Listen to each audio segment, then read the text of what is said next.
More people are paying cash for their homes now, and we're seeing some people who would really like to find a brand new home that are settling for an older house in order to keep it within their cash purchasing budget. A cash offer is much more likely to be accepted in a multiple offer scenario, so if you have the cash, it seems like a great strategy. But let's take a look at the numbers to see how this investment is going to play out for you in the long run. Let's suppose we could find the perfect house. And let's say that that's a newer house that was built 5 to 7 years ago, and it's selling for $1.2 million. Now, let's, we know that a house like this comes on the market, it's going to sell very quickly. And if we're not ready to pay cash, it may be difficult for us to get it. It could be multiple offers, and a cash offer is likely to do better, right? So maybe we've lost out on a couple houses, and we've decided, well, okay, we're just going to pay cash for a house. We've got $700,000 in cash, which is great, and we're just going to pay for it. And for that, we can get an older, rehabbed house. It's not the house we want. This house would have been perfect. It's 5 years old, and it's got everything we wanted. It's got all the rooms. Everything's like new, but can't get that, so we're going to settle for something else that we'll pay cash for. Now, let's compare the two scenarios. Compare what it would cost us to own them for 5 years and what we'd sell it for afterwards. So we'll figure 5 years of living in the house and 3.5% appreciation per year. Recently, appreciation's actually been more like 4 or 5%, but we'll figure a more moderate amount for the next 5 years.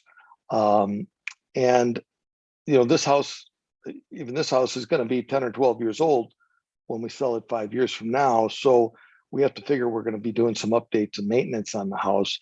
To give you an idea, a small bathroom could cost you $40,000 these days. So this is not really that much, but we want to put something in there for our costs of ownership, right? Now, 3.5% per year, that's going to be $225,000 in appreciation on this house. So that's substantial, right? Now, the older house that we buy for $700,000, we're of course going to need to put more into that for updates and maintenance. So I've included a little bit more here for that. And the appreciation won't be as much because it's not as big a price tag here. So 131,000 is 3.5% over 5 years. Now, then from those numbers, we take off our commissions and closing costs, which about 7% in the city of Chicago. And that's going to leave us with a $50,000 profit on this house. But on the older house that we paid cash for, we're actually losing $32,000. So that's a big difference, an $80,000 difference between the two. Now, of course, we don't have a mortgage payment here, which is great. You don't have a mortgage payment. That's a big advantage there.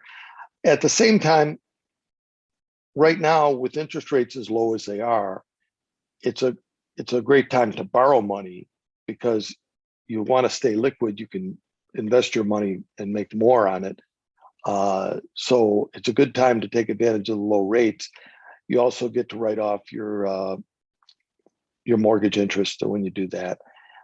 So there are some advantages to doing that. And of course, owning a bigger piece of property is going to give you a better hedge against inflation if we have more inflation coming up, which seems like we are. So these are all trade-offs, but in any case, $80,000 to the good by buying this more expensive house and getting a mortgage. But the problem is you can't find it and you couldn't get it, which is why you paid cash in the first place. But let's look at a couple other scenarios and find something that we can do. Now, here's another scenario where we would buy a new construction house. And there are a few new construction houses coming on the market. Again, it can be very competitive and hard to get those, and there aren't many of them. But let's assume we could find a brand new construction house. It's $1.3 million. And it's similar to this house, but it's new. So now when it's 5 years old, it's still going to be like new. We won't have to do any updates, minimal maintenance over those 5 years. And so now when we sell it 3.5% per year, that's going to bring this up to $1,544,000, so $244,000. gains there. Now we take off our commission and closing costs, and here we're $116,000 ahead of where we would have been with this house, and another $80,000 ahead to buying the smaller house that we would have paid cash for. So this is a much better way to go. Again, if we could find this, but that's the difficult part right now, isn't it? So my new book, Don't Buy a New House, Build It,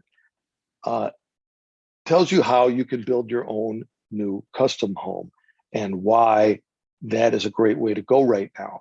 And so let's take a look at that alternative, because that's something that you can do right now. You can find a site and build your own home. And especially if you've got the cash and you're thinking about purchasing a home for cash, you're going to be in a good position to do this. Now, the great thing is that we're going to build the same house that we would have bought from a builder, this new construction house. We can build it. Let's assume we're building exactly the same house.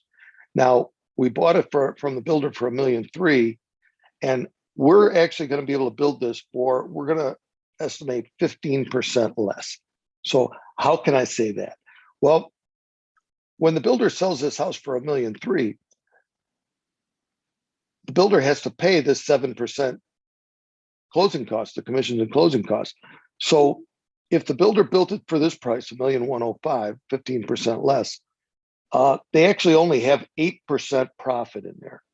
And you might imagine that builders are going to want to have more than that. They're probably going to looking for 10 or 15% profit at least when they build a house like this. So 8% is really a small amount of profit for the builder. If they had a bigger profit, this number is less, right? So they would be building it cheaper than this, which would mean we'd be able to build it for the same price and we'd save more money, right?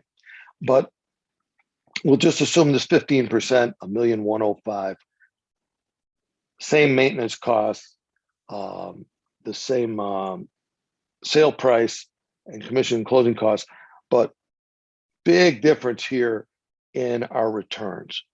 And this is where it really starts to show up. This is how we can really build some wealth doing this, because now you've got a huge difference to buying the new construction house, which was already a much better deal than any of these other existing homes that we would buy.